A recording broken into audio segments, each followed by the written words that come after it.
I'm remembering the days before I went away, way back in the hills of old Vermont. And the orchard on the hill, I think I see it still, way back in the hills of old Vermont. For tonight I long to be where the catamount run free and the rattlesnake can lie out in the sun, near the voices of the loons when the apple blossoms bloom, way back in the hills of old Vermont. There used to be a barn near the old fishing pond, way back in the hills of old Vermont. So many fields of hay now gone with yesterday, way back in the hills of old Vermont. For tonight I long to be where the catamount run free and the rattlesnake can lie out in the sun, near the voices of the loons when the apple blossoms bloom, way back in the hills of old Vermont. Well, everything has changed, nothing stays the same, way back in the hills of old Vermont. Like the old Black Panthers war, you won't hear that no more, way back in the hills of old Vermont. For tonight I long to be where the catamount run free and the rattlesnake can lie out in the sun, near the voices of the loons when the apple blossoms bloom, way back in the hills of old Vermont, way back in the hills of old Vermont. Hi, this is Rik Palieri, and welcome to another chapter in the Songwriter's Notebook. And today we have more of a folkloric show, I think is what we call it. You know, a lot of times we have musicians come on, sometimes we have instrument builders, and sometimes we have authors, and sometimes we have artists too. But this is one of the rare times that we have an author who is a folk artist as well. And it's a real great pleasure to have Jerry Johnson here to tell us a little bit about his life as a Vermont poet. And as you can see, we're going to talk a little bit about the folk art that he's created behind us. So Jerry, welcome to the Songwriter's Notebook. Rik, thank you for inviting me. I love your song. I may have to have you on my next CD. Well, you know, we met, I guess the first time that we actually met was over at the first night. And you came over and said hello, and you started talking about, and you gave me a copy of your book, and I said that I would get you on here, but I had to figure out a good time to do it. And I just got off the road, and I was thinking about, well, I think this is a pretty good time to be able to talk about Vermont and about your type of work, and I was very interested in your folk art as well. But I think that we're going to start off because, you know, you've written how many books now? 3 books. 3 books. And you're from the Northeast Kingdom. And why don't you tell, you know, some of the viewers, you know, we have viewers now that are online. So there are viewers out in Australia and all over the world. So tell us a little bit about the Northeast Kingdom of Vermont. What is it? Well, I like to think of Vermont as being a separate country. And within that country's the Northeast Kingdom, which is in the northeast corner of Vermont. And I think it's a country within a country. And it's very rural. And it's that ruralness and wildness is what attracted me to go there way back in '70 when I started coming up to the kingdom. And I live in Irisburg, a little town of maybe 900 people, in a restored old schoolhouse that I started restoring in 1983. And I love it. And it's great to come down here to what I call the Big Apple of Vermont periodically.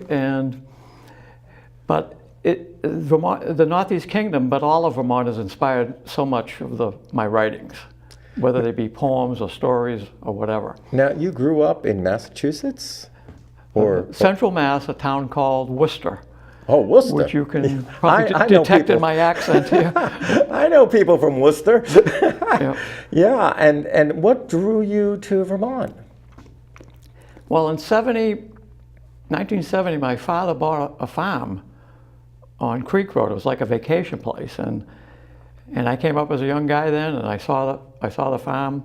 I said, "This is where I want to end up being." I mean, it just talked to me right then and there, and so ever since then, I was coming up weekends and summer breaks from teaching, and enjoying every minute of it. Now, you were a teacher. I taught for 29 years down in Massachusetts, middle school, high school, and college. And were you writing at that time? Were you doing your poetry? Well, I've been writing since I was probably 7 years old. My mother used to save things that I wrote. And in the early 90s, by chance, I met a poet by the name of Galway Cannell, who at the time I didn't even know who he was. At that time he was the Poet Laureate of Vermont. I met him on a tennis court in St. Johnsbury. We played a lot of fun doubles, and he really encouraged me to write and get my first book done, which I had published in 2004. And this book that you're holding in your hand, Up the Creek Without a Saddle, a little play on words there. And the other time that we had a chance to kind of connect was when Martha Burnett was here from A Way with Words, you know. Yes. And that was really fascinating, because you were talking to her about, because she didn't know what sugaring was, did she? No, she didn't. that was really interesting. So actually, I was able to give her a copy of this book, and I said, "Please read my sugaring poem, and then pop in the CD with Pete Sutherland singing it, you know, and you'll learn all about sugaring." Well, why don't we start with that poem, because this is a poem that you won an award with, correct? Yeah, I won an award through the Poetry Society of Vermont for my poem Sugaring. And rather than Pete singing it, I'm going to read it live. And I dedicate this poem to all of the sugarmen and women throughout Vermont. It was inspired by a guy up in Northeast Kingdom, Byron Cook. He passed away a few years ago, but he sugared for well over 60 years. Sugaring is his birthright, passed down by his father and grandfather. He has done it for 60 years. It's a tradition, an annual springtime ritual that courses through his veins like the sap passing through the sapwood of his sugar bush. His leathered face furrows like the bark of the maples he taps.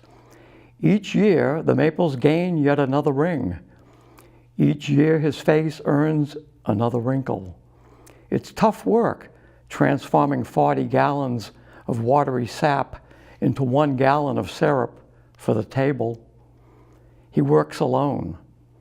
Sweat pours off his brow as sap boils. The fire from the glowing arch squirts shimmering lines of light between the boards of his sugar house. Each spring, sap flows. Cold nights and warm days make for good runs. You know, that's one of the things about, you know, I grew up in New Jersey and didn't know anything about maple syrup as far as what real maple syrup was. And then I came up here, and even before that, the very first time that I had a sugaring experience was I was staying at the house of Pete Seeger, because Pete would love to do sugaring. He had his own trees on his property, and he would collect all of the raw sap, and then he would he'd strain it with old festival t-shirts in the middle of his kitchen. And the floors would be all sticky. And of course, you know, sitting around and watching it boil and boil and boil. And he wrote a lot of songs about that, because, you know, it's a special time here in Vermont, as, you know, what the seasons mean to us. You know, here it is, we're at the very end of the summer. and you can feel that little nip in the air, that fall is coming. Is there a special poem that makes you think of this time of the year that you've written, Jerry? Oh, a million of them.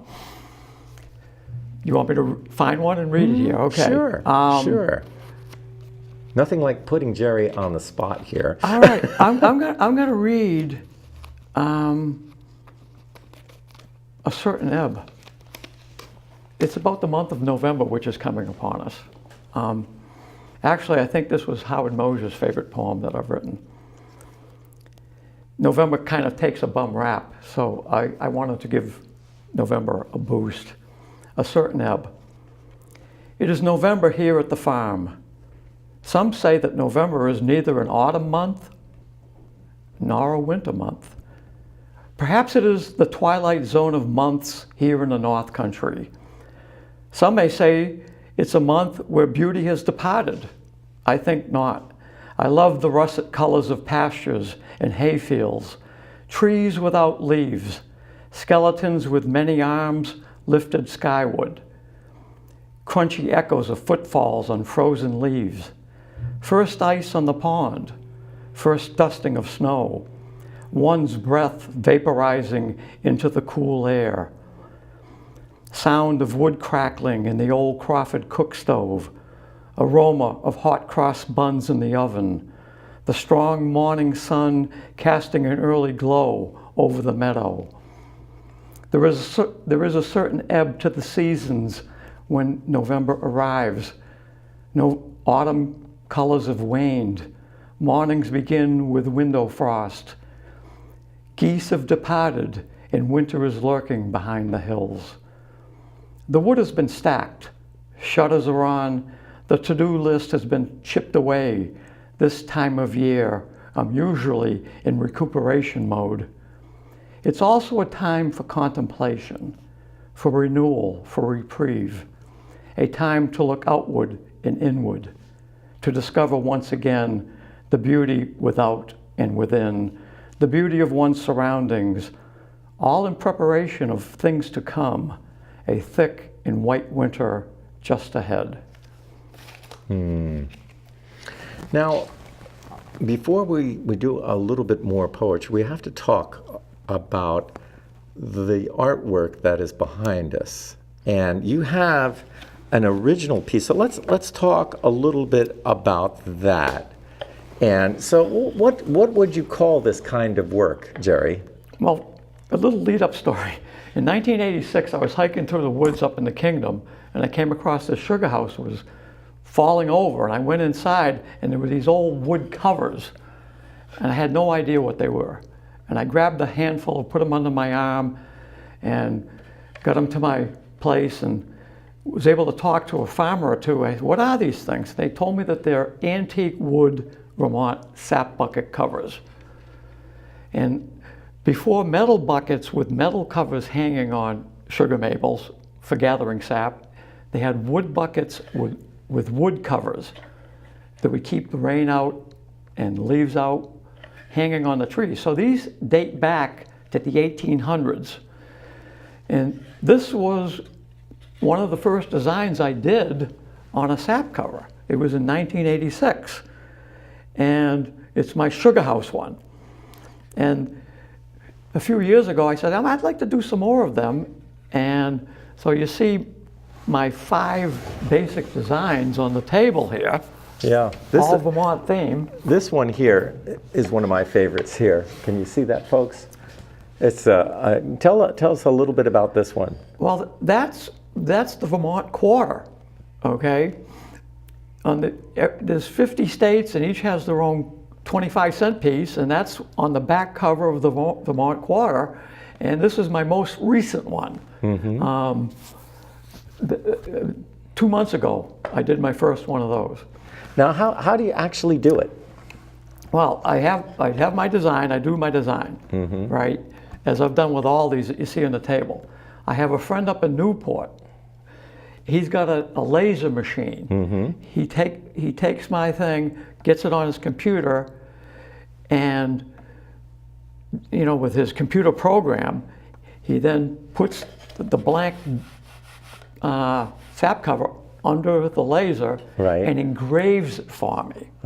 Okay, it's quite a process. Yeah. And then I get it back home. I put down 1 coat of polyurethane, and then I do the yellow where it needs to be done, let it dry, then another 1 or 2 coats of polyurethane. It's a lot of work. It's a lot of work. This one has a lot of detail in it. And what was so the first one that you did was the barn here with the sugar house. The sugar house, and you can see so it's a kind of a simple design. Right. You have the moon in here, and the sugar house, and of course Vermont. And then you have a brook trout, and then you have the third one I did was the Moonlight in Vermont one with the running horse,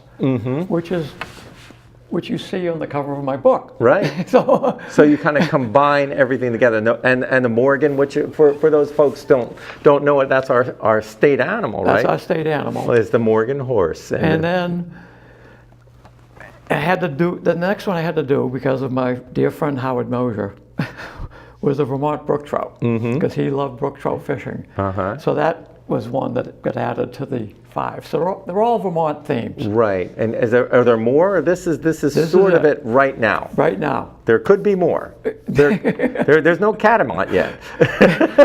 I heard that in your song, and I think I may have to do a catamount. The catamount. Because they're out there. They're out. That was why I wrote that song, is because the hunters keep saying that they see those tracks out in the snow. It's really kind of cool, when you love, a place so much that you're writing about it and you're creating these things. So, Jerry, what does Vermont mean to you? Vermont means everything. I love everything about it. The animals of the state, wild and domesticated, the incredible vistas and beauty we have, and with our mountains and landscape. The people I meet, the people are quite unique. I love that bumper sticker that says, "Keep Vermont weird." But it's great, and it's a state loaded with a lot of talented people when it comes to the arts. Oh, yeah. And as an individual, I love to do whatever I can to support other people, whether they be writers, people who do paintings. I write about them. I buy their books. I buy their artwork, and I mean it's an incredible state that way. I mean, what do we have? 300,000 people in the entire state. Right. And I love the way that Peter Shumlin, when he said we're too small to fail. that was really good. I mean that's the idea is that we all know one another. Do you know what I mean? The artist community is very tight. The musical community is very tight, and that's why you were able to collaborate with some of the musicians. Some of our well-known, beloved musicians like John Gilmore and Pete Sutherland, and had them help you out on this project. And we're going to do something, with the help of Carolyn back there hiding behind the camera. We're going to experiment, folks, and Jerry is going to play a song that John Gilmore is on this kind of a CD player. And he's going to show you the visuals. Carolyn's going to zoom in on the pictures. John's going to sing the song, and we're going to try to bring this song, it's called Noah's Song, to life right before your eyes, right here in the VCAM studio. So you want to give it a whirl? Yeah, I just want to say about John and Pete, that was such a blessing. It started when I sent an email out to a bunch of friends throughout Vermont. Who do you recommend to take some of my poems, put them in the song? Their 2 names kept popping up. God's Honest Truth, I had no idea who they were. So I was kind of like blessed that way. So one of the poems that John set to music was my poem Noah's Song. It's in with this book, but it had to become a children's book. And my friend Adrian Patno did the illustrations. So On the CD that comes with this book, this will be John singing it as I turn the pages. And here we go, folks.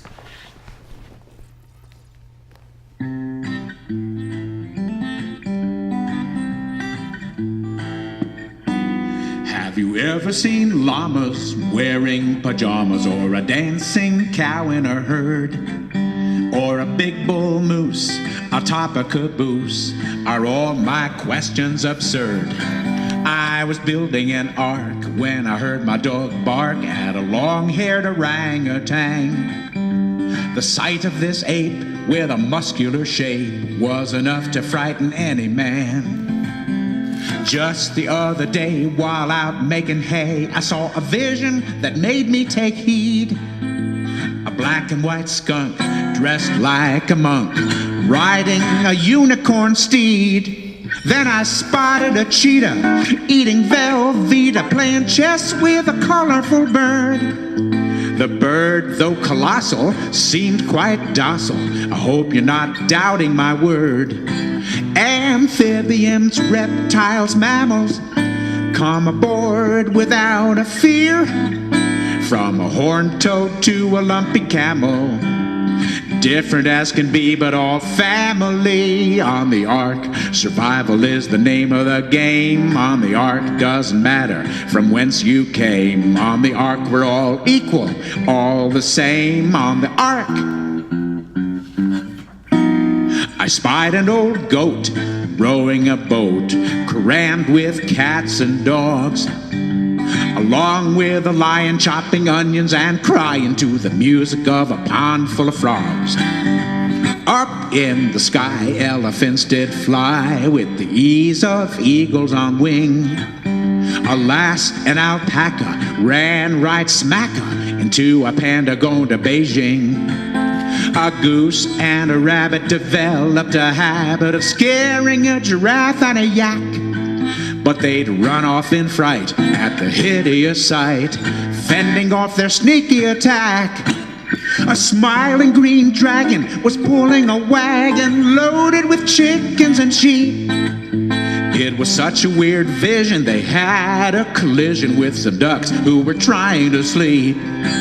Amphibians, reptiles, mammals, come aboard without a fear. From a horned toad to a lumpy camel, different as can be, but all family on the ark. Survival is the name of the game. On the ark, doesn't matter from whence you came. On the ark, we're all equal, all the same. On the ark, I was filled with remorse till I spotted a horse who jumped through a big ring of fire. A donkey was cheering as the horse started rearing at a worm in the muck and the mire. A hippie hippopotamus drove a big yellow bus of critters on their way to school. Each funny creature had an apple for the teacher, except for the obstinate mule.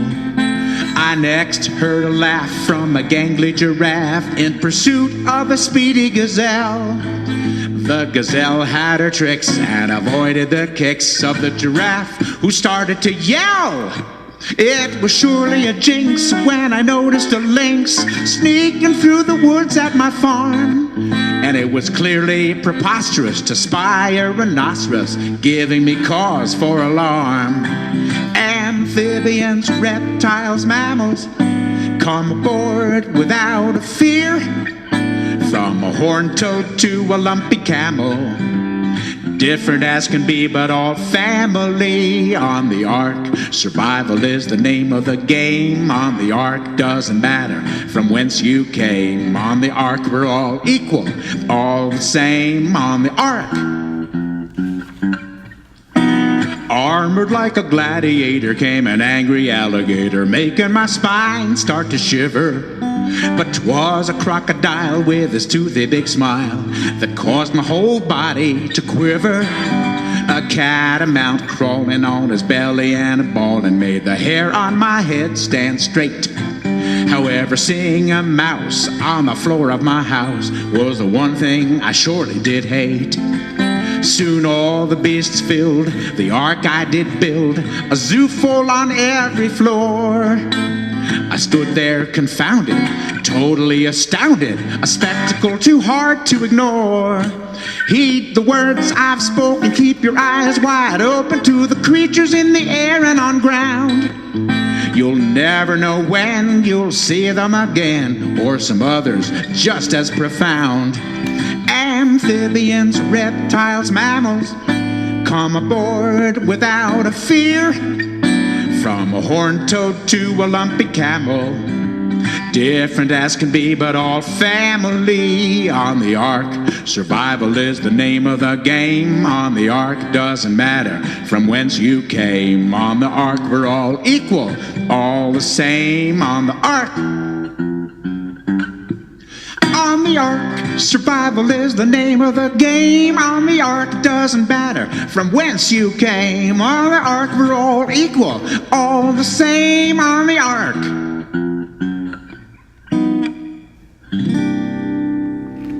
Wow. Well, you know, it was almost like we were back there in kindergarten. Wasn't it? That was really fun. Thank you. It was, I mean, I every time I have John sing it and play it, and I'm in with kids in schools, I mean, it's just a total blast. And you know that, the chorus, right? We're all in this together. That's right. That's right. All right, the ark, to me, the symbolism, it's planet Earth. Well, and here we are, you know, remembering, you know, the tropical storm Irene, and of course our friends down in Texas who are going through a terrible storm right now, and our thoughts go out to all of our friends.